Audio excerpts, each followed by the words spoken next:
అంటే పాపంతో కూడినటువంటి నీ ప్రాచీన స్వభావం పోయి నూతన స్వభావము క్రొత్త జీవితము యేసు నీకు ఇవ్వబోతూ ఉన్నాడు. I want to pray those who want to redeem from their sins.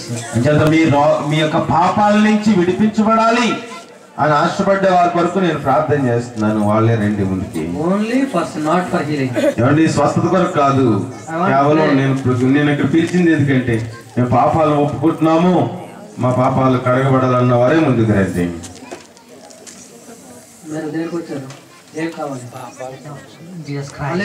యేసు క్రీస్తు రక్తమును గురించి ప్రకటించే సువార్తికులు కావాలి.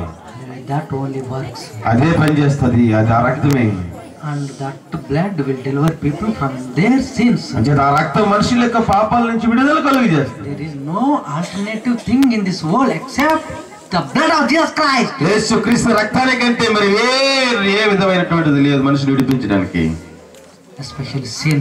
ప్రత్యేకంగా పాపాల నుంచి విడిపించడానికి. If you have some illness, you may get relief by taking medicine. అంటే అతనికి ఏదైనా చిన్న ఆ రోగం అన్నట్లయితే ఇక మందు తీసుకోవడం ద్వారా నీకు ఉపశమనం కలుగుతుంది. But you cannot overcome sin in your life unless until come to Jesus Christ and cleansed by the precious blood of Jesus Christ. యేసు క్రీస్తు ప్రశస్తమైన రక్తములో కడగబడితే గాని సిగ్గుపడిన అవసరం లేదు. నీ పాపాల నుంచి విడిపింపబడని ఆశ పెడితే ముందుకు రా. Dear people, ప్రియమైన వారులారా, in your husband and wife or what? అవును, మీరు ఎవరు? మీరు ఇద్దరేంటి భార్య భర్తలా? Did you take baptism? మీరు బాప్తిసం తీసుకున్నారా? Though they came, చూడండి వారు బాప్తిసం తీసుకున్నారు, అయినప్పటికీ కూడా I am saying in your family some obstructions and some darkness in your family. You do not have peace of life in your life. మీ జీవితంలో మీ అశాంతి ఉన్నది, చాలా సమస్యలు చాలా ఉన్నాయి అన్నట్టుగా నేను గ్రహిస్తూ ఉన్నాను. Darkness also dwelling in this family. ఈ కుటుంబంలో చీకటి కూడా ఏలుబడి చేస్తూ ఉంది. Of course, according to my knowledge, if I am saying something, no, some deaths also taken place in their families, in one family. నాకు ఆ దేవుడు అనుగ్రహించినటువంటి వాక్యం ద్వారా నేను చెప్పేది అంటే చాలా మరణాలు కూడా ఈ కుటుంబంలో జరగబోతా ఉన్నాయి, Taken place already. ఆల్రెడీ జరిగి ఉన్నాయి. హల్లెలూయా. Today, God is going to deliver these people from the sin. If you pray that confession, pray along with our pastor. అంచేత ఈ రోజు దేవుడు మిమ్మల్ని విడుదల చేయబోతూ ఉన్నాడు. ఈ పశ్చాత్తాపంతో కూడినటువంటి ప్రార్థన చేసినట్లయితే పాస్టర్ గారితో ప్రార్థన చేయండి. నీ జీవితం మాట చెప్పండి. కర్మ పాపులము, మా జీవితం అంతా పాపంతో నిండిపోయింది. ఈరోజు ప్రభువా నీ వాక్యం ప్రకటించబడ్డది. యేసుక్రీస్తు రక్తములో పాప క్షమాపణ ఉన్నదని ప్రకటించబడ్డది. ఆయన రక్తములో జీవం ఉన్నదని ప్రకటించబడ్డది. ప్రభువా నీ రక్తాన్ని మేము కావాలని, ఆ రక్తములో మా పాపాలు కడుగుకోవాలని ఇదిగో ముందుకు వచ్చి ఉన్నాం. యేసు నీ రక్తములో మా పాపాలని, మా పితరుల యొక్క పాపాలని, మా యొక్క జన్మ కర్మ పాపాలని నీ రక్తంలో పరిశుద్ధపరచండి, పవిత్రపరచండి, నీ రక్తంలో శుద్ధి చేయండి. ఈ దినా నుంచి నీ కుమారుడుగాను నీ కుమార్తెగాను వందనాలు చేసుకోండి. ఆమేన్. హల్లెలూయా. Go in peace. శాంతితో సమాధానంతో వెళ్ళండి. Hallelujah. Hallelujah. Now I want to pray for healing. ఇప్పుడు నేను స్వస్థత కొరకు ప్రార్థించాలని ఆశపడుతున్నాను. If anybody have any problem, మీకు ఎవరికైనా ఏ సమస్య ఉన్నప్పటికీ, any disease, no problem. A రోగమైనప్పటికీ You please raise your hands for me. దయచేసి మీ హస్తాన్ని చూపించండి. If you sit behind or some this side or anywhere, no problem. నువ్వు ప్రక్కన ఉన్నప్పటికీ ఎక్కడ ఉన్నప్పటికీ ఏం సమస్య ఏమి లేదు, మీ హస్తాన్ని చూపించండి. Hallelujah. Hallelujah. 21st, I think 22nd, we were on Christian this Christmas program. మేము 21 ఆ సమయంలో ఒక క్రిస్మస్ కార్యక్రమంలో ఉన్నాము. I said a revelation about a particular lady who is suffering from some month ending problem, no? That time, that month ending time, he suffered like anything with that what it is, some pain.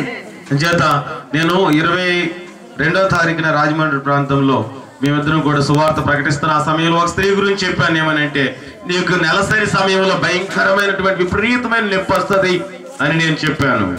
That lady came, no? She got good health. Today I went there in that place, no? I learned that she totally healed. అంచేత ఆమె ముందుకు వచ్చింది, ప్రార్థన చేసాం, ఆయన సంపూర్ణమైన స్వస్థత వచ్చింది అన్నారు. ఈ రోజు వెళ్ళాను, నేను స్వస్థత పొందినని ఆమె చెప్పింది. God is working. దేవుడు కార్యం చేస్తా ఉన్నాడు. Jesus Christ. యేసుక్రీస్తు. He is the gift of the world. ఆయన ఈ ప్రపంచానికి వరమై ఉన్నాడు. Each and every gift come from above. అంచేత పరలోకము నుంచే ప్రతి వరము కూడా ఇవ్వబడుతుంది. 1:17 James, no? Okay. యాకోబు 1:17 ప్రకారముగా. Today God is going to heal you. ఈ రాత్రి కలిసి Please raise your hands. దయచేసి మీ హస్తాలను చూపించండి. మీరు మీ కొరకు ప్రార్థన చేసుకొని దేవుడు విడుదల కలుగజేయబోతున్నాడు. Who want to help? అంచేత ఎవరికైతే ఆరోగ్యం కావాలో వారే rebuking your headache in Jesus name. యేసు నామములో ఆ తలపొడిని గద్దిస్తా ఉన్నాను. Receive healing. స్వస్థత పొందుకో. You come.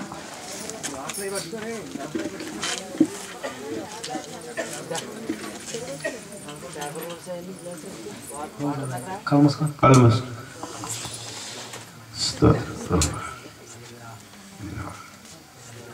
స్తోత్రం.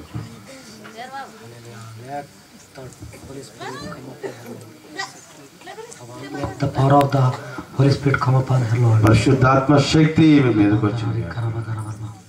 Hey, what about you? Get out. Hallelujah. Hallelujah.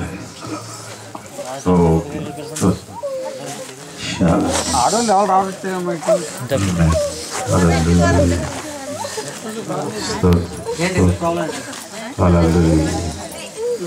Holy Spirit is moving. పరిశుద్ధాత్మ ఇక్కడ సంచరిస్తా ఉన్నాడు.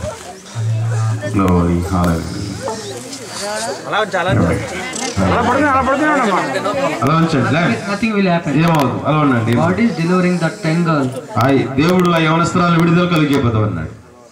హల్లెలూయా.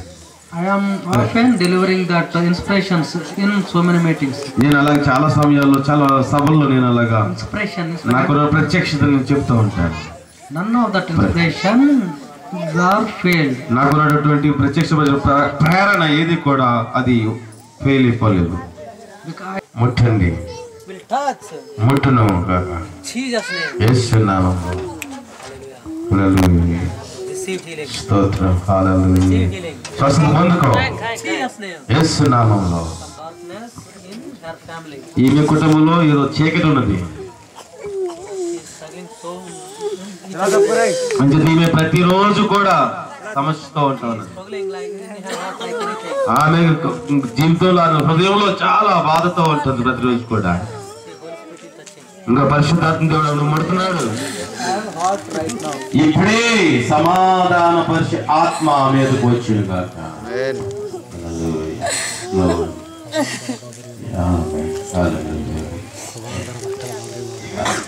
మరణ సమయంలో అయినప్పుడు పరిశుద్ధాత్మ దేవుని యొక్క కార్యం మనం చూడాలి.